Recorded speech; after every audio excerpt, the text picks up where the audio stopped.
The long walk movie review. ఈ movie 1 hour and 48 minutes తో prime లో stream అవుతుంది. ఇంకా మూవీ గురించి మాట్లాడితే మూవీలో కాన్సెప్ట్ గైస్ కొంచెం డిఫరెంట్ గా అండ్ కొంచెం కొత్తగా ఉంది. చూడటానికి అండ్ వినటానికి కాన్సెప్ట్ అయితే కొంచెం సింపుల్ గానే ఉంటుంది. కాకపోతే కొత్త కాన్సెప్ట్ గైస్ కొంచెం డిఫరెంట్ గా ఉంది. అలాగే మూవీలో స్టోరీ కూడా కొంచెం త్వరగా స్టార్ట్ చేస్తారు గైస్. మనకి ఎక్కడ ల్యాగ్ కూడా చేయరు. ఈ మూవీలో స్టోరీ ఎలా ఉంటుంది అంటే మీకు స్కిడ్ గేమ్ గుర్తుందా, ఆ టైప్ లో ఉంటుంది అనమాట మూవీ స్టోరీ అయితే. మీకు మూవీలో స్టార్టింగ్ లో ఒక హాఫ్ అన్ అవర్ లో ఏంటంటే కొంచెం కొత్తగా కొంచెం డిఫరెంట్ గా చూస్తున్నట్టు ఆ ఫీల్ వస్తుంది అనమాట. దాని తర్వాత ఏంటంటే కొంచెం అయితే ల్యాగ్ చేస్తారు. ఇట్లా బిట్ ఫ్లాగ్ అనిపించింది నాకైతే. మనకి మూవీలో ఎప్పుడైతే ఫ్రెండ్షిప్ అనేసి ఒకటి స్టార్ట్ అవుద్దో అప్పటి నుంచి గైస్ మూవీ అయితే చాలా అంటే చాలా డిఫరెంట్ గా అండ్ చాలా ఎంగేజింగ్ గా వెళ్తా ఉంటది. మూవీలో మదర్ సెంటిమెంట్ ఎమోషన్ అంటారు కానీ అదైతే నాకైతే వర్కౌట్ అవ్వలేదు గైస్. కాకపోతే ఏంటంటే మూవీలో ఫ్రెండ్షిప్ అనే ఒక ఎమోషన్ గైస్ అదైతే కొంచెం బాగుంది. ఆ ఎమోషన్ ని వీళ్ళు మూవీ స్టార్టింగ్ నుంచే కొంచెం బాగా బిల్డ్ చేసుకుంటా వస్తారు గైస్. అదైతే నాకు కొంచెం బాగా అనిపించింది. మూవీలో ఏంటంటే ఒక ఇంటెన్సిటీ అండ్ ఒక క్రూషియాలిటీ ఉంటుంది అనమాట మనం మూవీ చూస్తా ఉంటుంటే. బట్ మూవీలో ఇబ్బంది ఏంట్రా అంటే మూవీలో వీళ్ళు ప్రతి క్యారెక్టర్ ని వీళ్ళు పర్ఫెక్ట్ గా చూపించారు అనమాట.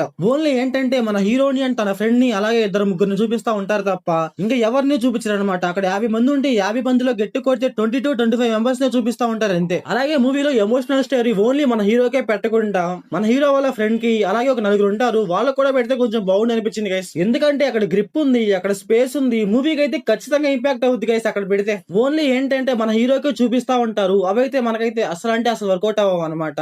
ఏదో క్లైమాక్స్ లో వాళ్ళ మదర్ వస్తుంది, అదొక సీన్ కొంచెం ఓకే ఓకే అనిపించింది అంతే నాకు. ఇంకా ఈ మూవీ స్టోరీ లైన్ ఏంటంటే ఒక 50 మంది ఆపకుండా నడవటం స్టార్ట్ చేసి ఎవరైతే గెలుస్తారో చివరి దాకా ఉన్న వాళ్ళకి ఏం కావాలంటే అది ఇస్తారు. అయితే ఈ 50 మందిలో ఎవరు గెలిచారు, ఎలా గెలిచారు, ఏంటి అనేసి మనం మూవీలో చూస్తాం. ఇంకా ఈ మూవీ ఫ్యామిలీ వాచబుల్ అంటే నో గైస్, అక్కడక్కడ కొన్ని సీన్స్ అయితే కొంచెం డిస్టర్బ్ చేస్తాయి. ఇంకా మూవీలో స్టోరీ చిన్నదైనా సరే ఎగ్జిక్యూషన్ అయితే కొంచెం బాగుంది గైస్. కొంచెం డిఫరెంట్ గా చూపించారు ఆ స్టోరీని, ఆ విజువల్స్ ని కొంచెం బాగా డిఫరెంట్ గా చూపించారు. ఇంకొకటి ఏంటంటే సూపర్ రాజా మీ అందరికీ తెలిసే ఉంటాడు కదా, ఇలాంటి సినిమా మీరు ఎప్పుడు చూసి ఉండరు అనేసి ఒక మూవీ తీశాడు. అతను ఏంటంటే ఈ మూవీతో పోల్చుకుంటున్నాడు గైస్, నా మూవీ కూడా ఈ మూవీలా ఉందనేసి. లిటరల్లీ ఆయనకి సినిమా గురించి కొంచెమైనా నాలెడ్జ్ ఉంటాయి, ఆయన సినిమాతో ఈ సినిమాని పోల్చుకోడు గైస్. ఎందుకంటే ఆ మూవీకి ఈ మూవీకి ఎంత డిఫరెన్స్ ఉంటది గైస్. ఆ మూవీలో కట్స్ ఉంటాయి, ఈ మూవీలో కట్స్ కూడా ఉంటాయి. సరే స్టోరీ ఏమన్నా ఒకలా ఉందా అంటే కాదనమాట. ఆ స్టోరీ ఏమో వేరు, ఈ స్టోరీ ఏమో వేరు. చాలా అంటే చాలా డిఫరెంట్ గా ఉంటది. చెప్తున్నా కదా గైస్, మీరు ఈ సినిమాని ఒకసారి ట్రై చేయొచ్చు. అసలు ఆ సినిమాని ట్రై చేసి వేస్ట్ అనమాట. సో మీరు కూడా ఖాళీగా ఉన్నామనుకుంటే ఒకసారి ట్రై చేయండి గైస్, మీకు కూడా డిఫరెన్స్ ఏంటో అర్థమవుద్ది. So thanks for watching guys. మీరు మూవీ చూసుకుంటే మీకు ఎలా అనిపించిందో కామెంట్ చేయండి. So thanks for watching.